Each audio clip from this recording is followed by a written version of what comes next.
How long have you been with us, Melody? 29 years, is it? David Langston leaned back in his leather chair, his voice eerily casual.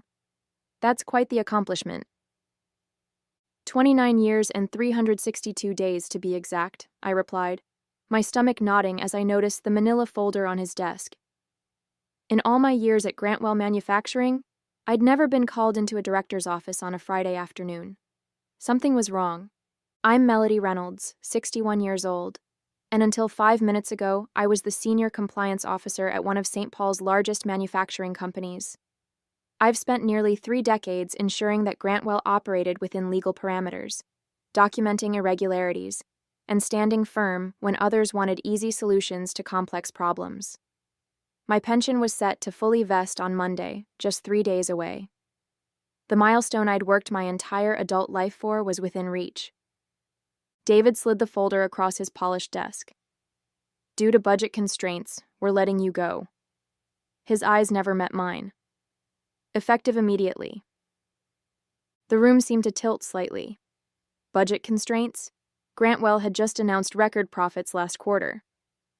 This is your severance package, he continued, tapping the folder with his manicured finger. Sign by tomorrow or get nothing. HR will escort you to clean out your desk. I should have felt anger, shock, perhaps even the urge to plead.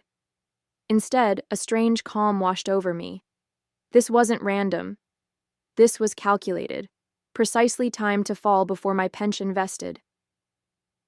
Thank you for the opportunity, I said quietly, picking up the folder.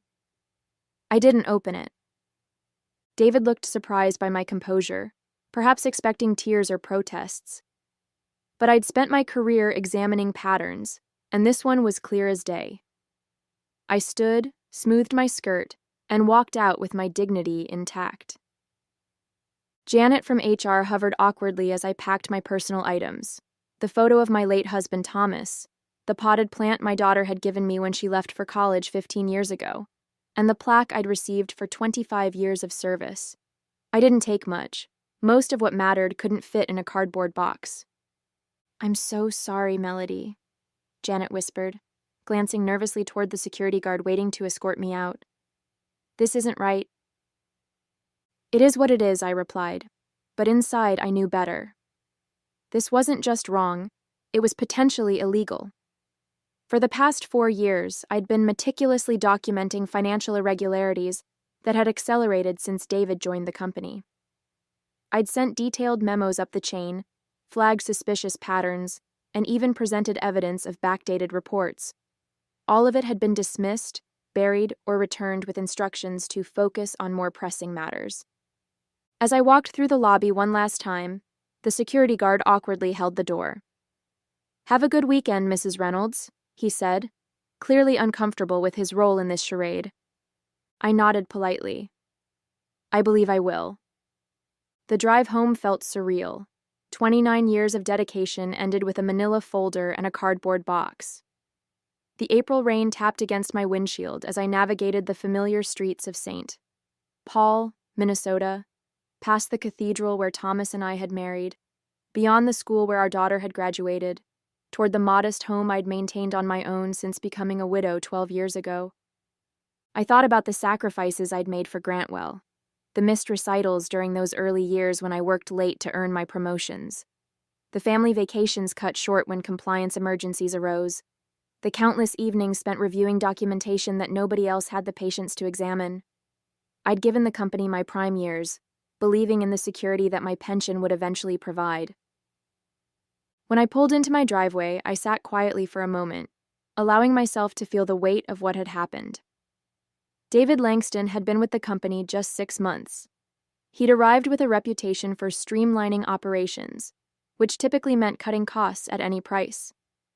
I'd known we would eventually clash when I refused to certify compliance on his latest cost-cutting initiative, a measure that skirted several regulatory requirements.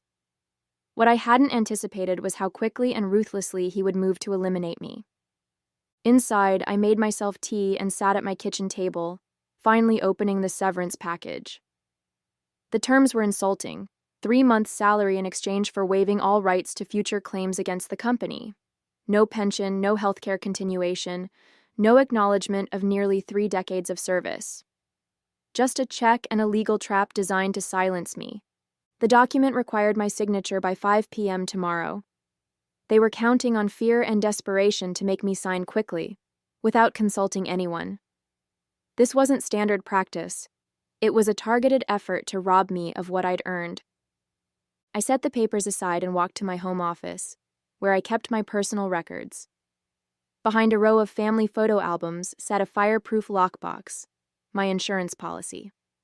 For 4 years, I'd been bringing home copies of troubling financial documents, keeping detailed notes of conversations, and saving emails that outlined patterns of misconduct. Not because I planned to use them, but because my professional instincts told me something wasn't right. I opened the box and reviewed its contents: loan applications with falsified data, quarterly reports with manipulated figures, emails instructing staff to backdate quality control certifications. It was all there, over 1,000 pages of evidence showing systematic fraud that had accelerated under David's direction. I'd reported every issue through proper channels, only to be ignored or sidelined. I reached for my phone, scrolling to a contact I hadn't called in years. Gregory Santos had been Grantwell's chief financial officer before leaving to work for the Securities and Exchange Commission. He'd always respected my diligence, even when others found it tedious. It's time, I thought, as my finger hovered over his name. The next morning, I woke with purpose. After speaking with Gregory for nearly 2 hours the previous evening, I had a clear path forward. I dressed carefully in the navy suit I reserved for important meetings, as if preparing for battle. In a way, I was. Gregory had listened intently as I outlined the situation and described the documentation I'd collected. His response was measured but resolute. This isn't just wrongful termination, Melody. Based on what you're describing, Grantwell could be facing serious securities violations. The timing with your pension, that's just the tip of the iceberg. He'd explained the whistleblower protections available through the SEC and arranged for me to meet with his team on Monday morning. Don't sign anything, he'd cautioned, and secure those documents somewhere safe. I spent Saturday morning making copies of everything, organizing the evidence chronologically, and preparing a detailed index. The work kept my mind focused, preventing the anger and hurt from overwhelming me.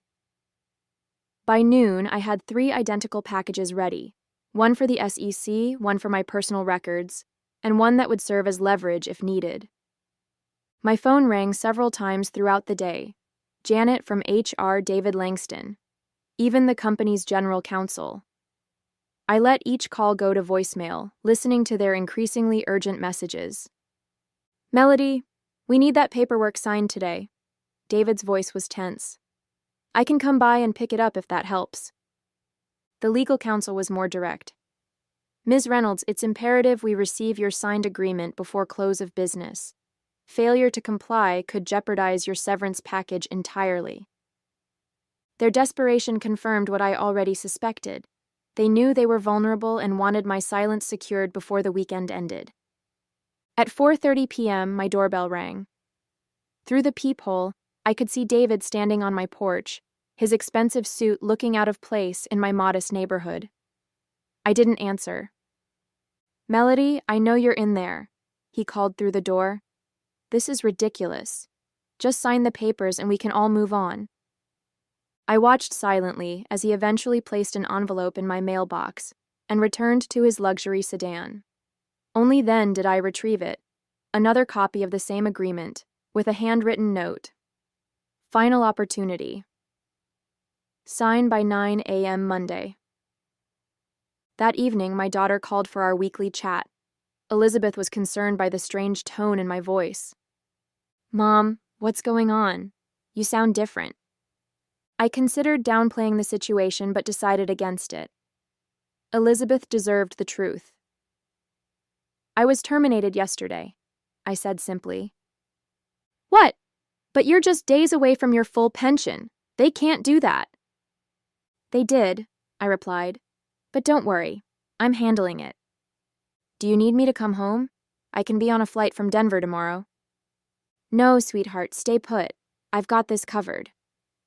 After we hung up, I sat in my living room as darkness fell, thinking about Monday's meeting with the SEC. For years, I'd tried to address these issues internally, believing in the system and the company's integrity. I'd been loyal, discreet, and professional, even when I suspected serious wrongdoing. But Grantwell had made its choice, and now I would make mine. I would not be signing their agreement. I would not be silenced. And most importantly, I would not let them discard 3 decades of my life without consequence. Monday couldn't come soon enough. Monday morning arrived with a clarity I hadn't felt in years. I dressed carefully, placed my documentation in a secure briefcase, and drove downtown to the federal building where Gregory had arranged our meeting. The weight of what I was about to do sat heavily on my shoulders, but there was also a sense of rightness to it all. The SEC offices were understated but imposing, all glass partitions and hushed conversations. Gregory met me in the lobby, his familiar face lined with more years but still carrying the sharp intelligence I remembered. "Melody," he said warmly, shaking my hand. "I wish we were meeting under better circumstances." "It's good to see you, Gregory," I replied. "Thank you for taking this seriously." He led me to a conference room where 2 other investigators waited: Angela Brennan, a senior enforcement attorney, and James Weston, a forensic accountant. Both greeted me with professional courtesy. "Mrs. Reynolds," Angela began, "before we start, I want to confirm that you understand the process we're initiating today. Once you share this information with us, an investigation becomes official. There's no turning back." I nodded. "I understand completely." For the next 3 hours, I walked them through my documentation. The irregular financial reporting I'd first noticed 4 years ago, when shipments didn't match invoices. The quality control certifications that had been backdated after products had already been shipped. The pattern of revenue manipulation that had intensified in recent quarters, particularly after David Langston's arrival. James examined the financial documents with growing concern. "These discrepancies aren't small," he noted. "The company has been systematically overstating revenues by at least 18% for the past 2 years. That's securities fraud." "And you reported these issues internally?" Angela asked. "Multiple times," I confirmed, showing them copies of my memos and emails. Each time I was told the issues were being addressed or that I was misinterpreting the data. When David joined 6 months ago, my concerns started being rerouted to his office where they disappeared entirely. Gregory leaned forward. "And you believe your termination was directly related to these reports?" "Without question. The timing, 3 days before my pension vested, makes it obvious. But more than that, I had recently flagged several major issues with David's latest cost-cutting initiative. He needed me gone before I could escalate further." As our meeting concluded, Angela outlined the next steps. "We'll need your formal statement, then we'll begin our investigation, which typically remains confidential until we determine whether enforcement action is warranted." "How long will that take?" I asked. "It varies," she replied. "But given the documentation you've provided and the clear pattern of misconduct, we may move quickly on this one." I hadn't even returned home when my phone rang. It was Janet from HR, her voice trembling. "Melody, something's happening. The board just called an emergency meeting. David's been locked in his office all morning, and there are rumors about SEC investigators contacting our general counsel." So it had begun, faster than I'd anticipated. The SEC must have made immediate contact with Grantwell's legal team. "I'm not surprised," I said calmly. "Did you—" Janet hesitated. "Melody, did you report something?" "I simply did what I should have done years ago," I replied. "What's happening with my pension paperwork?" "That's why I'm calling. The executive committee is reviewing your termination. They've put everything on hold until further notice." An hour later, my phone rang again. This time, it was William Hargrove, the chairman of the board, a man who had barely acknowledged my existence during our few previous interactions. "Ms. Reynolds," he said, his typically confident voice sounding strained. "We seem to have a situation that requires your input. Would you be willing to come to the office tomorrow morning to discuss matters? I'm afraid that won't be possible, Mr. Hargrove, I replied. Any discussions should include my attorney and potentially representatives from the Securities and Exchange Commission. I'm sure you understand. The silence on the other end was profound. Finally, he cleared his throat. I see. Perhaps we can arrange something more formal, then. As I hung up, I felt no satisfaction, only a deep weariness at the necessity of it all. I had never wanted to be a whistleblower. I had only wanted to do my job with integrity and retire with the security I'd earned. But Grantwell had forced my hand, and now we would all face the consequences. My phone continued to ring throughout the evening, colleagues seeking information, executives attempting damage control. I answered none of them. The time for private conversations had passed. Now everything would happen in the light. By Wednesday morning, the storm had fully broken. Local business publications ran headlines about an SEC investigation into Grantwell Manufacturing, sending the company's stock into a tailspin. Financial analysts who had praised David's efficiency measures just weeks ago now questioned the integrity of the company's entire reporting structure. I received a formal letter from Grantwell's legal department withdrawing my termination notice and placing me on administrative leave with full benefits pending an internal review. It was a transparent attempt to mitigate damages coming far too late. At 10 a.m., my attorney Barbara Reynolds, no relation, but the coincidence amused us both, accompanied me to a meeting at Grantwell's headquarters. The same security guard who had escorted me out on Friday now nodded respectfully as we entered. The atmosphere in the building was tense, with employees huddled in whispered conversations that stopped abruptly when we passed. We were shown to the main boardroom, where William Hargrove waited with the company's outside counsel and 3 other board members. David Langston was conspicuously absent. "Thank you for coming, Ms. Reynolds," William began, seeming to have aged years in just a few days. "We've initiated a comprehensive internal investigation into the concerns you've raised." Barbara spoke before I could respond. "Let's be clear about something, Mr. Hargrove. Ms. Reynolds didn't suddenly raise these concerns after her termination. She documented and reported them repeatedly over a period of 4 years, as her job required her to do. The company's decision to ignore those reports, and then to terminate her days before her pension vested, speaks volumes." William shifted uncomfortably. "Yes, well, that's part of what we're investigating. I want to personally assure Ms. Reynolds that her termination has been rescinded. We consider her an employee in good standing with all benefits intact." "Including my pension?" I asked directly. "Of course," he replied quickly. "In fact, we're prepared to offer you a consulting role after your retirement, which you can begin immediately if you wish. We value your expertise and—" "My client isn't making any decisions today," Barbara interrupted, "and any discussion about future arrangements should be preceded by a full accounting of how her previous concerns were suppressed." The meeting continued for another hour, with the board members attempting to distance themselves from both David's actions and the financial irregularities I'd documented. They painted themselves as victims of misinformation, expressing shock and disappointment at the apparent misconduct. I remained mostly silent, letting Barbara handle the legal maneuvering while I observed their body language. These were people I'd worked alongside for years, yet they'd never noticed me. Not really. Now they couldn't look away, their expressions a mix of fear and newfound respect. As we prepared to leave, William made one final appeal. "Melody, we're hoping you might consider speaking with the SEC investigators about the corrective actions we're taking. Your support would be invaluable." I looked at him directly for the first time. "Mr. Hargrove, I've spent 29 years dedicated to this company's compliance.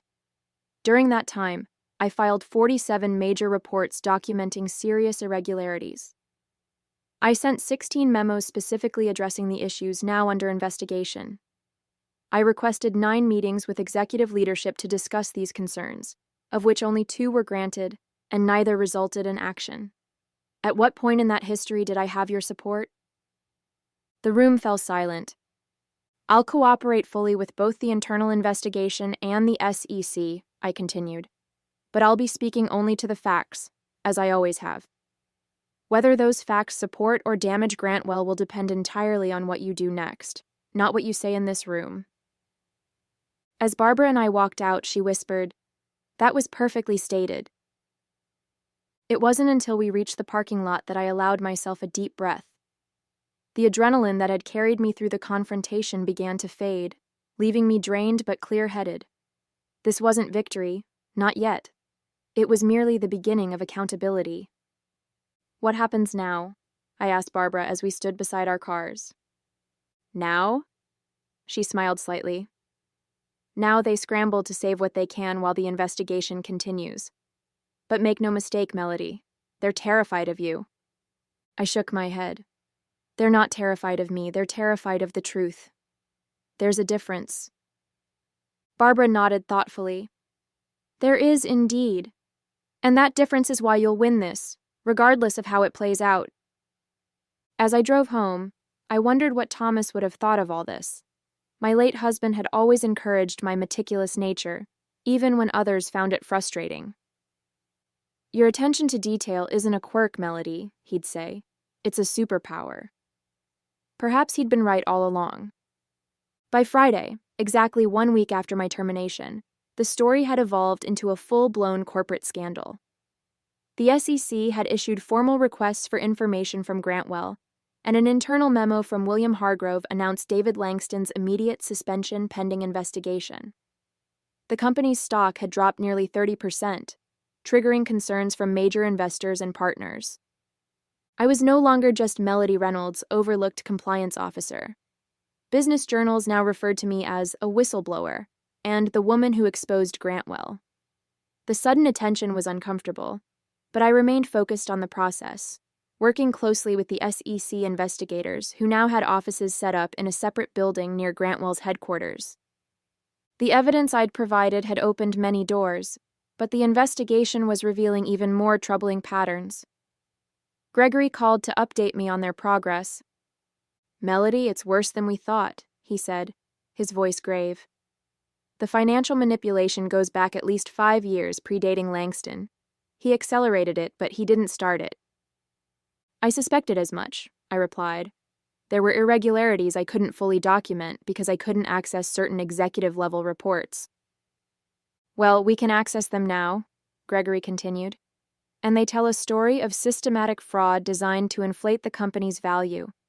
The board is claiming ignorance, but at least 3 members had to have known. They signed off on key transactions." This news should have vindicated me, but instead, it left me feeling hollow. The company I'd dedicated my life to had been corrupted at levels even I hadn't fully comprehended. The people I'd trusted with my concerns had been actively participating in the very fraud I was reporting. That afternoon, I received a call from Elizabeth. Her voice was tight with anger. "Mom, have you seen the news? They're trying to discredit you." I hadn't. I'd been avoiding media coverage, focusing instead on the official proceedings. "What are they saying?" I asked calmly. "That Grantwell executive, Langston, gave an interview claiming you had performance issues and were bitter about being passed over for promotion. He's making it sound like you're retaliating because of personal grievances." I wasn't surprised. It was a predictable defense strategy: attack the whistleblower's credibility rather than address the allegations. "It doesn't matter, Elizabeth," I assured her. "The evidence speaks for itself. My performance reviews have been exemplary for 29 years. They can't rewrite that history now." But David was trying to do exactly that. By that evening, several news outlets had picked up his narrative, questioning my motives and suggesting I had manipulated documentation to frame him. It was a desperate move from a desperate man, but it still stung to see my integrity questioned so publicly. Barbara called immediately. "Don't respond to any of it," she advised. "The SEC will issue a statement tomorrow clarifying your whistleblower status and the credibility of your evidence. Let the official channels handle this." I wasn't planning to respond, I told her, but I am going to do something else. The next morning, I drove to my local bank and asked to speak with the manager, Tracy Ferguson. I'd known her for years as she handled most of Grantwell's local banking transactions. "Melody," she greeted me warmly. "I've been following the news. How are you holding up?" "I'm fine, Tracy, but I need access to my safe deposit box." Inside the private room, I opened the box and removed a sealed envelope I'd placed there 3 years ago.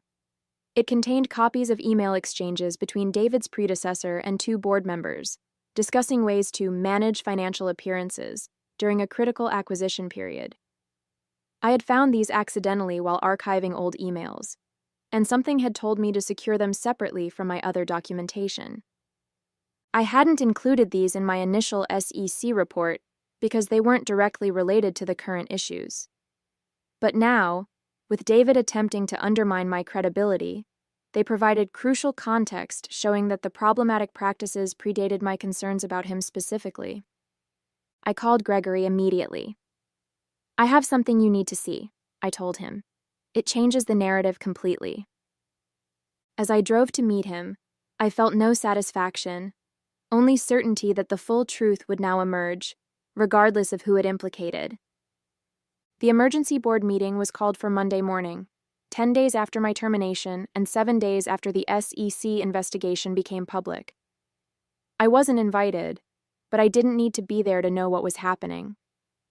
The additional documentation I'd provided had accelerated the investigation dramatically, implicating not just David, but multiple board members in a years-long pattern of financial manipulation.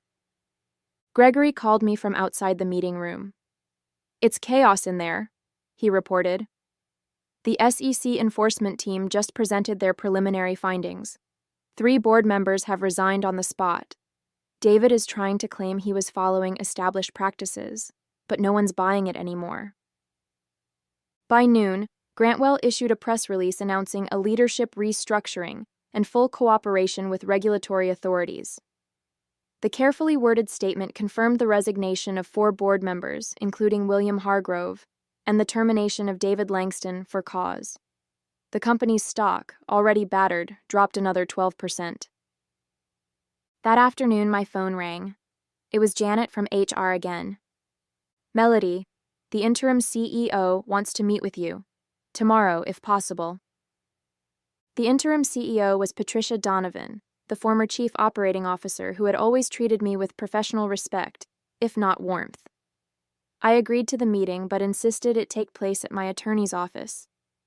When Patricia arrived the next day, she looked exhausted but determined. "Melody, I won't waste time with pleasantries," she began. "The company is in crisis, and you're at the center of it. Not because you did anything wrong, but because you were the only one who consistently did what was right."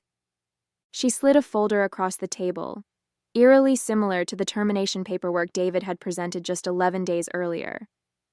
"This officially rescinds your termination, reinstates your employment retroactively, and confirms your full pension vesting," she explained. "It also includes an additional compensation package recognizing the difficulties you've experienced." I opened the folder. The compensation package included a sum equal to 5 years of my salary, full healthcare coverage for life, and a formal apology from the board. "We're also establishing a new corporate ethics division," Patricia continued. "We'd like you to help design it, as a consultant, after your retirement. Your experience is invaluable." I closed the folder without commenting on the offer. "And David Langston? The board members involved?" Patricia's expression hardened. "Criminal charges are expected. The company will not be defending them." Justice, it seemed, had finally arrived at Grantwell Manufacturing.